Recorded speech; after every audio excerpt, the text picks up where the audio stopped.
Hi guys, this is Mrs. Gastler, and in this video I'm going to show you where you can find some things in Schoology and also how to get there. You already know how to get there using the portal, but you can also go straight to and link it without having to log into the portal first by going to cpsk12.schoology.com.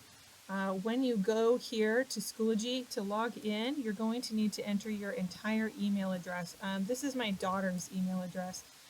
For the district, which has the same format as yours, stu.cpsk12.org. Yours will have, your own license plate looking thing at the beginning. And then whatever your password is what you would type in here. So then you would log in. I'm not going to say that, okay? And so yours is going to look very similar to my daughter's here. Any announcements that I've made as an update would show up right here. You can also find them in the class. Her courses are going to look a little different than yours because she's in elementary school, but I have added her to this class so that I can show you what it looks like from the student point of view. Right here, when you first log in, you're going to be most likely at the materials. Some teachers will have you at updates first, but you can always get to the materials here. In the materials section, though, I do have a bunch of updates. There's some information on how you can get a hold of me. My favorite folder, the How to Use Schoology. In here, you can learn how to use your phone, which is often a much easier way to submit assignments, but it's very tricky to log in because we don't just use regular Schoology, we have the enterprise version. You can also sort things to get to things more easily, how to write on a PDF, how to submit assignments using your laptop or your phone. Those are all things that you can find in that folder there.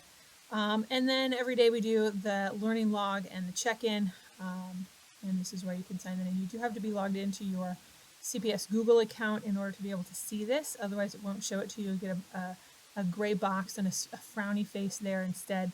And then also you'll get a gray box and a frowny face here. This is the progress tracker that you'll see in class, so you can see where you are and others so that you can get help and find people to work with. And then a countdown timer that will tell you how many days you have left to work in the unit. And then down here at the bottom is our current unit. Now you can expand the folder by clicking on this little sideways caret thing, or you can just click on the folder.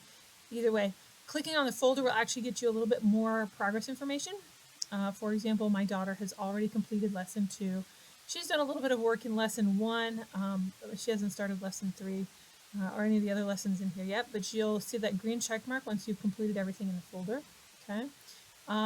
When you look in the folders, though, because of the completion rules, you'll notice that some of these are grayed out.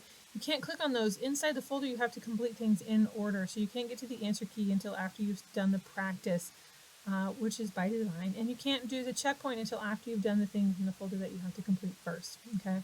When you go into the folder, you can find out which things have to be completed first. This should do assignment at the beginning does not have a little green check mark associated with it because it's a should do.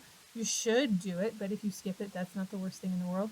But you do have to submit the notes, you have to submit the practice, you have to view the answer key, and then you have to take the checkpoint. There's a grade associated with the checkpoint that you have to meet before you get a check mark for the entire folder. You'll notice that some of these folders are marked as Aspire to-dos. That means that they're above and beyond their extensions there. And then you see at the end of the unit test is here. These things are turned off until you have completed those lessons in the unit. And then once it is time for you to complete the test, those things will be turned on.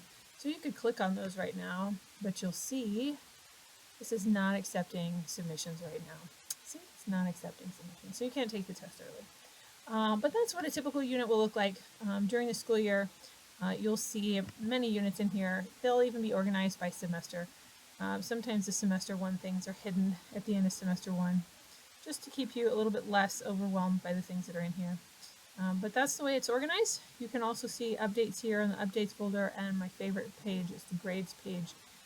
You can also see comments in the grades if there's anything that you need to know. You can get a hold of other members in here by finding your classmates, then you can click and message them if you need to. That's a great way to keep in touch. And that's about all I have to tell you about Schoology. I hope you found this informational. Thanks for watching.